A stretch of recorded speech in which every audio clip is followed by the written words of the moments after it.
What do you think of that election, dude? That was very surprising. Beatrice owes us lunch. Beatrice owes us lunch. Yeah. And you know what's fun? Beatrice owes us lunch. Beatrice owes us lunch. Joe owes us a steak dinner because they both were wrong. I didn't agree to that. Joe doesn't know. It's hard to get Joe to bet on it. He agreed to something. Beatrice agreed to lunch. Beatrice owes us lunch. Here's the fun of this, right?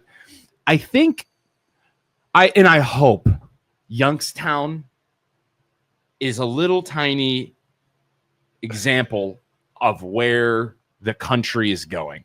Beatrice called in, and his point that Tito was going to win, his reasoning why Tito was going to win is because he had a party behind him. Yep. It was he had backing. He had backing. He had support from, he didn't say it, but the Dems.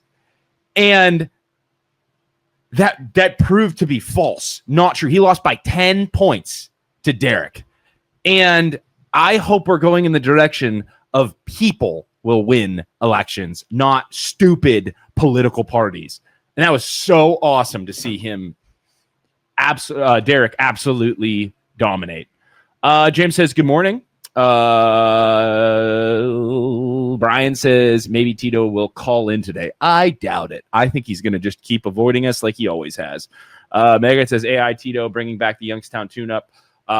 Luke, don't text whoever you're texting. I think I know who you're texting right now, but don't text him. Just talk on the show, please.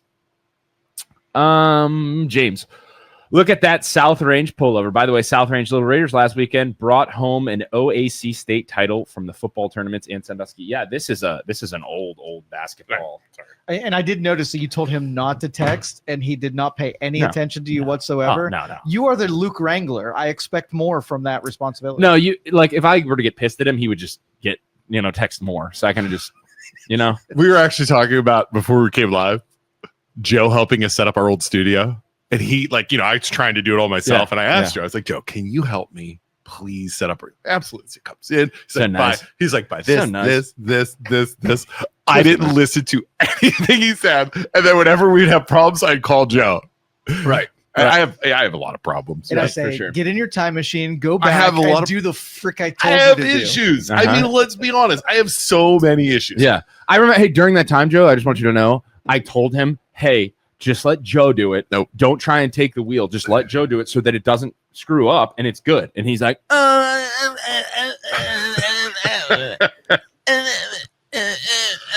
So do you learn from those kind of moments? Not really. Next time around, let's just say you go to redo it. You're like, I want to set up another studio. Absolutely not. No. It would be the same exact thing. No. I would listen to you more. What does that mean? I listen to you more than I did last time. But not all barely. Just enough. I would listen to you more. Barely. Back to Tito. What do you think Tito's doing now? Yes. He's what, 2 months? Mm-hmm. January 1st. January 1st. I mean, no more than what he was doing before, and he didn't do much, so it's not like it's that big of a detriment to the city. Where do you think he failed? What do you think, Joe? And you're down here, your business is down here. Where do you guys think he went wrong? I think losing elections isn't, even though at home you might think like what he ran on, what he said he's going to do, what people say they are going to do. What it really boils down to, elections really boil down to good governance. If you get in and you do a good job, you will get reelected. If you get in, you don't listen to your voters, you don't listen to the people, you will fail. Right. And he wasn't listening to anyone. I don't think he was listening to anybody. He wasn't asking for feedback. He wasn't. There was so many opportunities where he didn't make the right decision. That's all it boils down to. Yeah. What about you?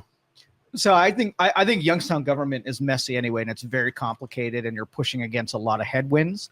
And if you look back through mayors that took risks and did things, they got a lot of, they got a lot of critique from the voters. So if I was going to do it and I wanted to play safe and I wanted to go under the radar, I would do just enough to get reelected, but not enough that I'm going to take any criticism. So he was. Do you think that's what he did? Yeah, for sure. He played just flew under the radar. He danced the dance and flew under the radar. Those types of people suck. Yes, they do. They suck so hard. Just thinking he's going to get reelected. Yeah, because support, and he had a pretty sure gig, right, until a Derrick McDowell, who's an outsider, comes in. That disruption was all it took. Right. You run a regular Republican against him, he would have lost, huh? Or he would have trounced him. Yeah. Which is hilarious because at the very end, they tried to spread propaganda that Derrick McDowell wearing a Trump hat. Did you see that? They texted everybody in Youngstown. What a bunch of bitches. Yeah. And if the Democratic Party and that's Anderson or any of those people were a part of that, you guys are bitches. I don't care. That's bullshit. Yeah, making fake bullshit. videos about a candidate. No. Terrible. No. We're just two idiots. This is the Democratic Party. To help someone get elected by making fake AI videos. No. The difference between us and them. What kind of person would do that? The difference between us and them is we're allowed because we're a freaking podcast. Yeah, and we're two idiots. Yeah. They want everyone. They try so hard to get everyone to take them seriously, and then they go and do that shit the day of the election. Yeah, that was shady, and it was coming from fake accounts too. Did you notice that? Of course, it was all fake because accounts. It's probably the Democratic Party. Yeah, trying to slur, but it was too late by that point. Of course. I was thinking about this the other day. Why he lost, and it kind of goes back to what you two said, is piss poor communication.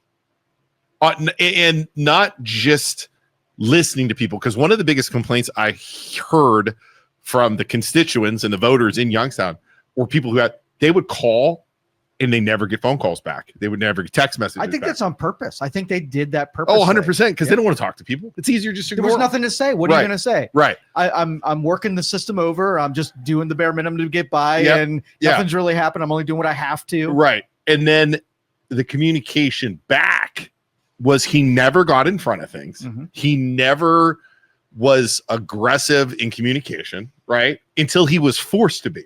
Building blows up. Then he's on the news, right? Yep. But he's also it's like a billboard though. Like he's advertising himself. Yes. Like, we did this downtown. I'm gonna go to the meeting and the news meeting because that's where it's important so that I can get myself out there. Showing up for pictures when he, you know, for stuff.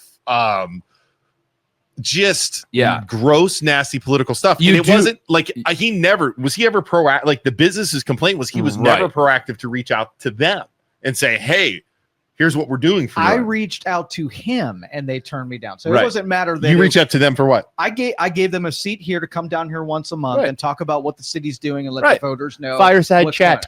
Yeah. Not a single time did they take me up on the offer. Because they didn't want to. No, exactly. No. They didn't want to. And it's okay to go to those celebratory good PR meeting things. But the problem is you also want a leader who actually listens to the people. Right. And isn't just going to the PR stuff, because then it makes you look like an idiot, like you're only interested in yourself and not interested in the people that put you in that position. When are we able to see the dynamics and the people who voted?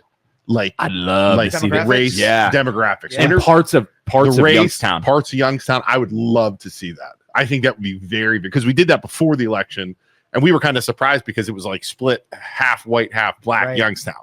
I would love to see who went out and voted. It's 40% white, 40% black, and the rest are mixed. Hodgepodge. Yeah. So maybe 45, 45. 9,000 voters. That's of 60,000 people. 9,000. Can you see demographics? Yeah, we did before, right? Yeah, it's but that was total voters, not who vote. Like we can't see. Well, no, the Board of Elections will tell you who voted, where they came from, who they were. Yeah, you'd be able to totally see it.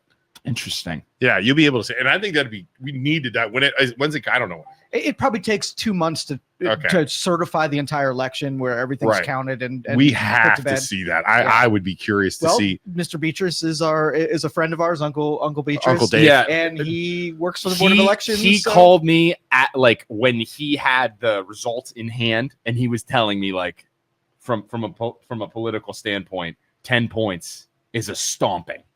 Is an absolute stomping. It's 1,000 out of 9,000 people. 1,000 votes. That's a ton. Yeah, that is a ton. And here's the funny thing: when I'm watching the election, it came out right away, and I think the what's it called, the early ballots or whatever that is, were almost all for Tito because those hit right at 7:30.